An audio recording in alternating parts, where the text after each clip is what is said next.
5 anni fa la tragedia del ponte di Carasco, stasera momento di commemorazione sotto la targa che ricorda Gattorna e Rosasco.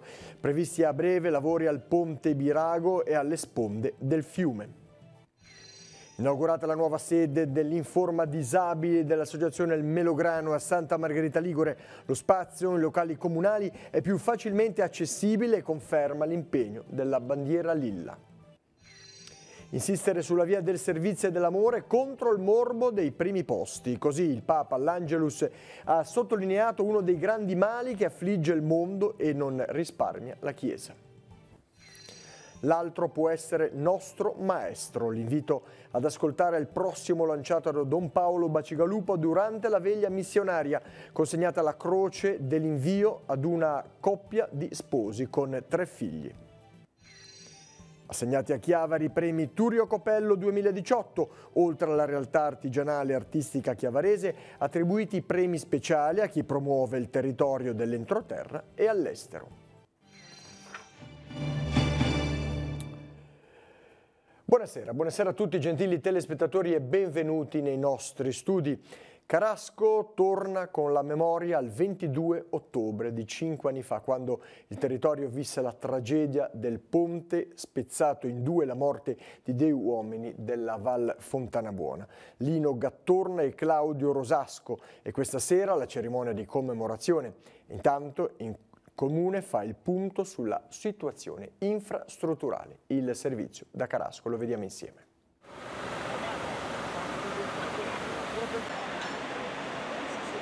Il 22 ottobre di 5 anni fa il territorio visse una tragedia sino a quel momento forse impensabile. Alle 3 di notte, sotto un violento nubifragio, si spezzò il ponte di Carasco sulla provinciale 225 della Val Fontanabuona.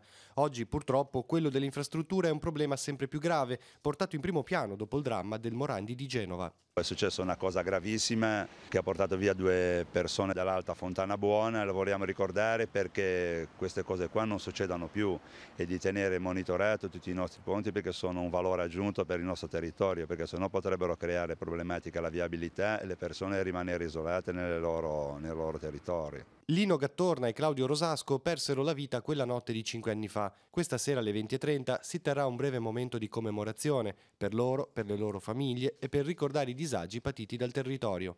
Facciamo una cosa semplicissima, andremo lì sul ponte dove è stato messo questo lapide a ricordo, deponendo una corona di fiori. È dal 2013 che a Carasco si continua a monitorare la stabilità dei ponti. Alcune infrastrutture le abbiamo già rimesse in sicurezza e ora andremo a fare i giunti sul ponte Birago, quello del campo di calcio qui a Graveglia. Perché necessita di intervento? Sì, necessita di intervento perché da quando è stato realizzato quella manutenzione lì non era ancora stata fatta. Infine c'è la situazione delle sponde del fiume da rimettere in sicurezza. Stiamo definendo gli ultimi progetti definitivi per poter poi fare la gara d'appalto, e chi se la giudicherà dovrà incominciare a mettere a posto queste criticità che abbiamo sul nostro territorio ancora. Ecco, possiamo ricordare i dettagli del progetto, che cosa prevede? La spesa siamo circa su 1 milione di euro e verrà messo in sicurezza il torrente Stura fino quasi alla confluenza con Lavagna. I tempi quali sono? Se siamo fortunati di partire a fine anno, se no sarà nel 2019, per non perdere i fondi messi a disposizione dalla Protezione Civile Nazionale. Santa Margherita Ligure è stata insignita anche quest'anno della bandiera blu. Il vessillo viene attribuito a località che si impegnino a realizzare forme di turismo sostenibile anche da parte di persone con disabilità.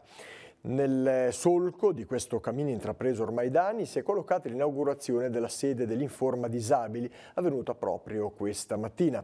Il sodalizio condividerà gli spazi con l'associazione Il Melograno Onlus. Il servizio. Bravo! L'inaugurazione delle sedi dello sportello Informa Disabili e l'associazione Il Melograno Onlus nei nuovi locali messi a disposizione dal comune di Santa Margherita Ligure ha un duplice effetto: ubicare l'Informa Disabili in spazi maggiormente accessibili al pubblico, dall'altro lato liberare un alloggio all'Istituto Colombo riutilizzabile come ricovero temporaneo per persone in difficoltà. Questo consentirà di proseguire il cammino intrapreso per il conseguimento, il mantenimento e lo sviluppo della bandiera lilla per quanto riguarda l'informa disabili, cercando di operare al meglio più a contatto con i cittadini, e per il Melograno consentirà di mettere a disposizione un nuovo alloggio dove prima era ubicata la sede. Per cui da questa unione di forze e di energia già dei risultati importanti e positivi per la nostra comunità. Il taglio del nastro di questa mattina consentirà di proseguire il cammino intrapreso dal Comune dopo la conferma della bandiera lilla, attribuita a località che favoriscano il turismo alle persone con disabilità. Poi noi diamo tutte le informazioni inerenti alla disabilità, a fare la certificazione della 104, a tutto quello che consiste pensione, non pensione e queste cose qua. Cioè dove poter andare e diamo informazioni per non girare tanti uffici per niente. Per il Melograno un nuovo alloggio che si unisce ai 23 già disponibili, di cui 20 a rotazione, offerti come possibilità temporanea a persone sfrattate o in attesa di trovare una nuova abitazione. Ogni anno sono circa una cinquantina le persone che frequentano questi ambienti. Ci consente di liberare un alloggio che purtroppo dovevamo occupare per utilizzarlo come ufficio, perché dovevamo avere un presidio in qualche modo nella nostra struttura. E al suo tempo non era stato previsto l'ufficio, per cui si era dovuto ripiegare sull'utilizzo, come ho già detto, di un alloggio. Questa sistemazione ci consente finalmente di avere una sede comunque adeguata, perché per quanto minuscola per quello che serve a noi è sufficiente, e ci consente comunque di liberare un alloggio per essere utilizzato adeguatamente per le persone che ne hanno bisogno. Passiamo alla cronaca. Un 28enne straniero senza fissa dimora, già pregiudicato, è stato arrestato dai carabinieri di Rapallo per furto aggravato. L'uomo è stato sorpreso ad asportare all'interno di un esercizio commerciale un paio di scarpe di marca dopo aver rimosso il sigillo anti-taccheggio. La refurtiva è stata recuperata e restituita al titolare dell'esercizio. Il giovane arrestato è stato trattenuto nelle camere di sicurezza in attesa del rito direttissimo. Nel corso di questa settimana a Recco prenderà il via l'attività di pulizia dei corsi d'acqua. Dopo i lavori al torrente Ricina, fatta a settembre, si completa il piano di prevenzione in vista della stagione delle piogge. Saranno interessati tutti i RI. L'assessore Giuseppe Rotunno spiega che gli interventi verranno divisi in due tranche. La prima immediatamente cantierabile con risorse già disponibili, mentre la seconda verrà invece avviata a breve con somme che saranno reperite con la prossima variazione di bilancio. Ad eseguire i lavori 2 ditte esterne operanti sul territorio per una cifra complessiva di poco superiore ai 30.000 euro. E adesso apriamo la pagina ecclesiale del nostro giornale. Il pontefice all'Angelus ha commentato la pagina del Vangelo domenicale di San Marco, in cui gli apostoli Giacomo e Giovanni, coinvolti nella mentalità mondana, chiedono al Maestro di poter sedere nella gloria, uno alla sua destra e uno alla sua sinistra. Francesco ha insistito sulla via del servizio, unico antidoto al morbo dei primi posti. Ha poi parlato della giornata missionaria mondiale, sottolineando il ruolo chiave dei giovani. Vediamo. Francesco all'Angelus ha messo in guardia da un pericolo, anzi da un vero e proprio morbo che colpisce oggi tanti contesti umani, quello di ricercare i primi posti a danno degli altri, quello di costruire e occupare troni di potere, mentre Dio ha scelto il trono scomodo e doloroso della croce, la strada dura ma meravigliosa del servizio ai fratelli, soprattutto agli ultimi. La via del servizio è l'antidoto più efficace contro il morbo della ricerca dei primi posti. È la medicina per gli arrampicatori, questa ricerca dei primi posti che contagia tanti contesti umani, non risparmia anche i cristiani, il popolo di Dio, anche la gerarchia ecclesiastica. Lo spunto per questo monito è stato suggerito dalla riflessione sulla pagina domenicale del Vangelo di Marco, in cui Gesù, ha spiegato il pontefice, cerca con grande pazienza di correggere i suoi discepoli convertendoli dalla mentalità del mondo a quella di Dio. Come discepoli di Cristo accogliamo questo Vangelo come richiamo alla conversione per testimoniare con coraggio e generosità una Chiesa che si china ai piedi degli ultimi per servirli con amore e semplicità. Al termine della preghiera mariana il Papa ha ricordato la beatificazione a Malaga del sacerdote gesuita Tiburcio Tiburcio Arnaiz Muñoz, invitando i fedeli a seguire le sue orme ed essere operatori di misericordia e missionari coraggiosi. Quindi ha posto l'attenzione sulla giornata missionaria mondiale, celebrata ieri, sul tema "Insieme ai giovani portiamo il Vangelo a tutti". Insieme ai giovani, questa è la strada ed è la realtà che grazie a Dio stiamo sperimentando in questi giorni nel sinodo a loro dedicato. Ascoltandoli e coinvolgendoli scopriamo tante testimonianze di giovani che in Gesù hanno trovato il senso e la gioia della vita. Ora passiamo alla diocesi. Nella chiesa di San Marziano a Carasco si è svolta la veglia missionaria diocesana. In questa occasione a una coppia di spose con 3 figli è stata consegnata la croce dell'invio. La famiglia infatti andrà in missione per 2 anni in Perù con l'operazione Mato Grosso. La sintesi nel servizio che segue.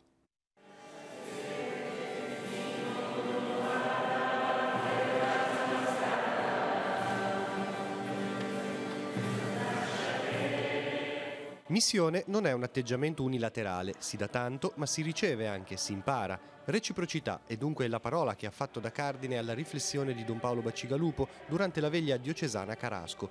Dopo 5 anni a Cuba, nella missione interdiocesana ligure, il sacerdote è certo che l'altro, chiunque sia, può evangelizzarci. Chiunque può essere il tuo maestro, quindi come dire ascoltare da chiunque, perché ci sono semi di Vangelo che veramente poi dalle persone più inaspettate possono arrivare al tuo orecchio e al tuo cuore soprattutto. Il vescovo ha ricordato l'impegno missionario della Chiesa. Missione, ha detto, non è conquistare ma diffondere la gioia dell'aver incontrato Gesù. Benedice queste croci e concedi a Danilo, Giulia, Gioele, Pietro ed Elia la grazia di annunciare a tutti il Vangelo della speranza. Infine un momento speciale, la consegna della croce dell'invio ad una famiglia, quella di Danilo e Giulia, che con i loro figli andranno 2 anni a Lucma in Perù per avviare una scuola di falegnameria. Adesso sono proprio i momenti più difficili perché ci rendiamo più conto, iniziamo a lasciare il lavoro, a salutare le persone, quindi un po' di paura c'è, un po' di anche la tristezza di lasciare, però anche non vediamo l'ora di fare questo salto, ci abbiamo pensato tanto e ora siamo proprio anche contenti di andare e metterci un po' in gioco. Ci siamo organizzati che ci portiamo la roba per 2 settimane e poi niente, nel senso che abbiamo un po' di bagagli così, ma diciamo che abbiamo sfoltito le cose superflue, poi giù là avremo quasi tutto, insomma. Una sintesi della veglia diocesana sarà proposta mercoledì sera nella rubrica Missione Mondo alle 21:10 su Telepace 1 al canale 15 del vostro telecomando.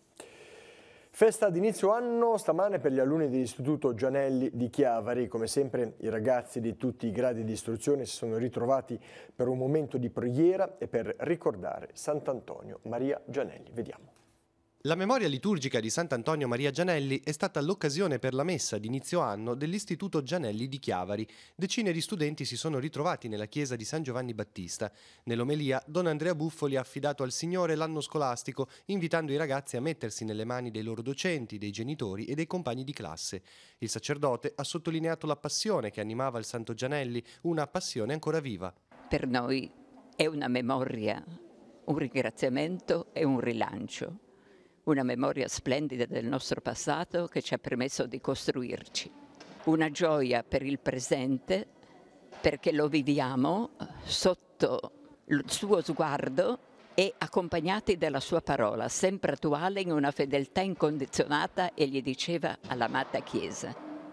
E anche un rilancio per il futuro. In questo momento particolarmente che la nostra congregazione, come tutte le congregazioni, vivono un ridimensionamento per una rivitalizzazione, è proprio un ripescare nella sua ricchezza per trovare la sua attualità e per continuare nel nostro cammino con entusiasmo e con il fuoco della missione nel cuore.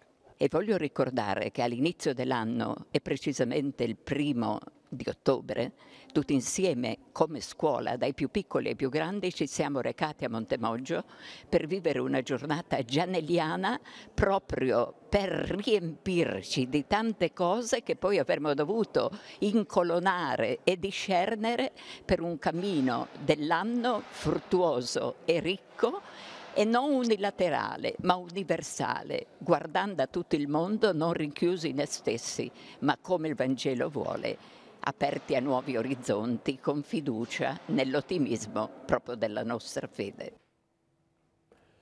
Lutto a Chiavari a causa di un male incurabile. Si è spento a 62 anni Gigi Monteverde, il titolare dell'olografia Merendoni di via Tripoli a Chiavari. Era nato a Santo Stefano d'Aveto, ma era chiavarese di adozione e professione e molto conosciuto in città. Il funerale è stato celebrato oggi alle 16 nella chiesa di Allegrezze. Lascia la moglie Liliana e i figli Nicolò e Ludovic. Questa sera alle 20 su Telepace 1 torna C'è di più, la rubrica che sviluppa le 10 parole consegnate da Papa Francesco per il Sinodo dei Vescovi sui giovani in corso proprio in Vaticano. Tema della puntata sarà il vocabolo credibilità. Tante le voci raccolte che daranno forma proprio a questa parola. Questa sera ne ascoltiamo una molto particolare. Quando nella tua professione incontri la parola credibilità? La parola credibilità nella mia professione la incontro molto spesso, perché spesso in studio le persone si chiedono da quale punto personale poter lavorare sulla propria credibilità nei confronti di se stessi e nei confronti degli altri. Le persone che hanno un'esperienza di detenzione nel momento in cui si avvicinano all'uscita o anche pensando al momento dell'uscita si chiedono come potranno essere nuovamente credibili a livello familiare, sociale, dopo aver comunque commesso uno sbaglio.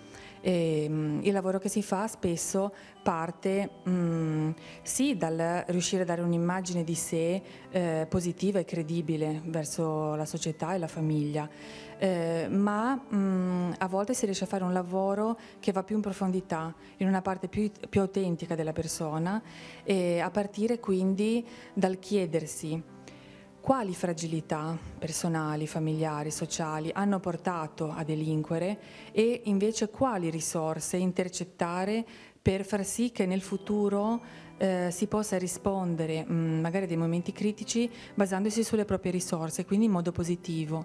In questo caso la credibilità è una credibilità che parte da un lavoro su se stessi che fa rendere la persona più efficace nel muoversi nel mondo esterno.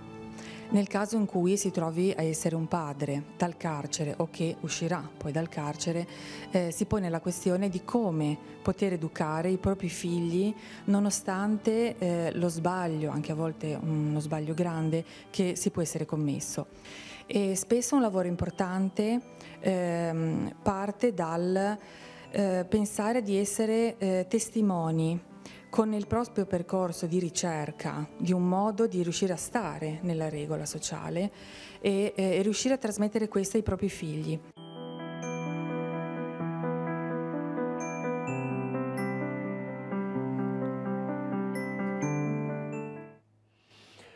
Assegnati dalla Società Economica Chiavarese i premi Turio Copello. Quest'anno hanno gettato lo sguardo oltre il territorio di Chiavari. Il riconoscimento è andato a un artista e un'officina artigianale chiavarese, ma premi speciali hanno riconosciuto l'attività di chi promuove il territorio dell'entroterra e anche all'estero. Vediamo. La memoria e le tradizioni dell'arte e dell'artigianato a Chiavari non solo non tramontano, ma ogni anno vengono rivitalizzate dalla consegna del premio Turio Copello assegnato dalla Società Economica Chiavarese ad un artista ed un artigiano che si siano particolarmente distinti. Nella sezione arte il premiato 2018 è stato Enrico Bertozzi, illustratore e fumettista. Il riconoscimento arriva nel trentennale della scuola chiavarese del fumetto. Mi fa molto piacere questo riconoscimento che Chiavari mi concede, ringrazio moltissimo la società economica. Si è festeggiato il trentennale della scuola del fumetto, ma credo che questo sia più un premio dato a me, non tanto alla scuola, ma alla mia attività. Nella sezione artigianato invece il premio è stato attribuito all'officina 6M di Esther Bercic, Alice Devoto, Valentina Rioda. Nell'ambito della premiazione lo sguardo è stato rivolto al territorio, non solo chiavarese, con alcuni riconoscimenti straordinari. Al sindaco di Neirone Stefano Sudermania il premio speciale per aver avviato una promozione culturale del territorio anche attraverso il contributo dato per risolvere l'annosa questione del Siestri dantesco. Motivo di soddisfazione per me, per i cittadini del mio comune e per la Val Fontana Buona stessa, perché questo penso che sia una goccia in più che non guasta a stimolare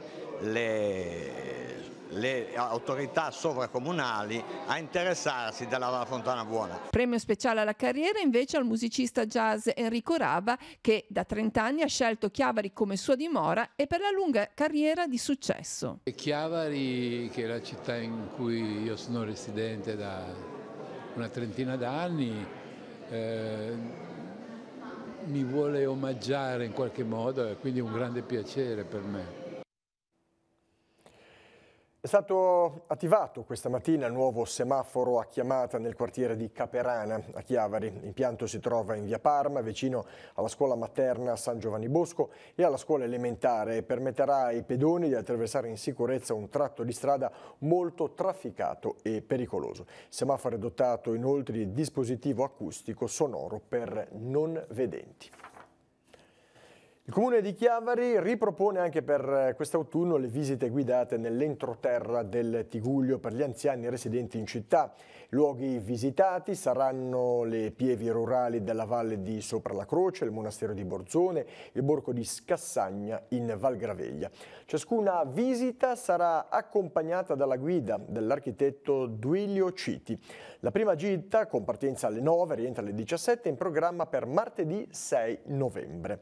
Le due successive saranno martedì 13 e martedì 20. La domanda di ammissione è compilata su apposito modulo fornito dai servizi sociali del Comune di Chiavari o scaricabile dal sito internet del Comune, potrà essere presentata entro il 31 ottobre alle ore 12 presso l'ufficio protocollo di Piazza Nostra Signora dell'Orto 1, aperto dal lunedì al sabato con orario dalle 9 a mezzogiorno. Qualora il numero di richieste superasse il numero di posti disponibili sugli autobus messi a disposizione, i partecipanti saranno individuati secondo l'ordine di presentazione delle domande. E ora, come di consueto, la scheda degli appuntamenti per i prossimi giorni. La vediamo insieme.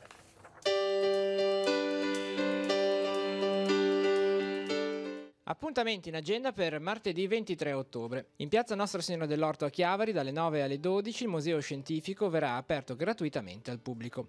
Sempre a Chiavari, a Palazzo Rocca, dalle 9 alle 14, sarà aperto al pubblico il Museo Archeologico. Su prenotazione sarà possibile usufruire del servizio didattico a cura del personale interno. Proseguono le mostre di fotografia, inseminazione e mitologia quotidiana in via dei Doganieri a Seste Levante, visitabili dalle 10.30 alle 12.30 e dalle 16 alle 19.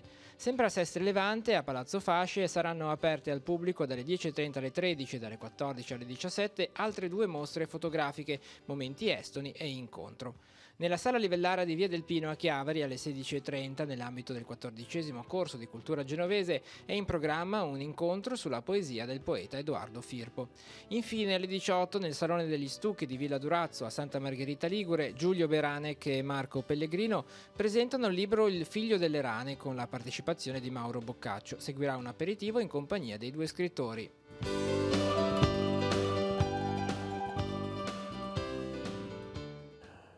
Un lieto anniversario è stato festeggiato dalla famiglia Tuzza. Ieri Renato Tuzza e Carla Carrodani hanno festeggiato il 60° anniversario di matrimonio.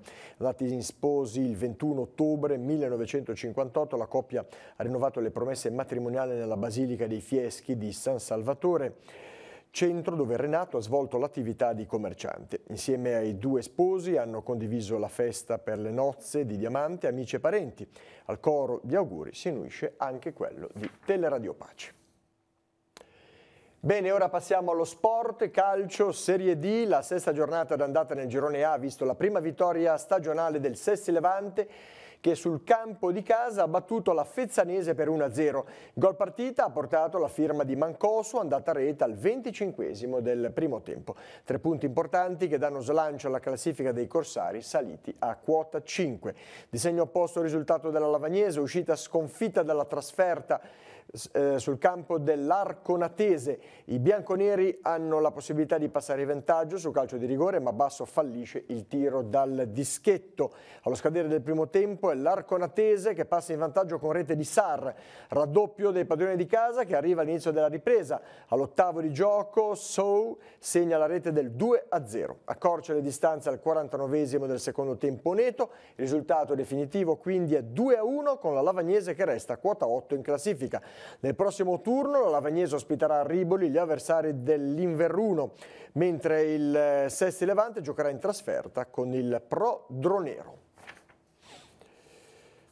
Parliamo di regata, si è svolta nelle acque del Golfo del Tigullio la regata sociale Open Jeannot Cup 2018 Memorial Romano Caselli, evento che ha chiuso il campionato vela d'autunno Yacht Club Chiavari e della Jeannot Sailing Cup 2018.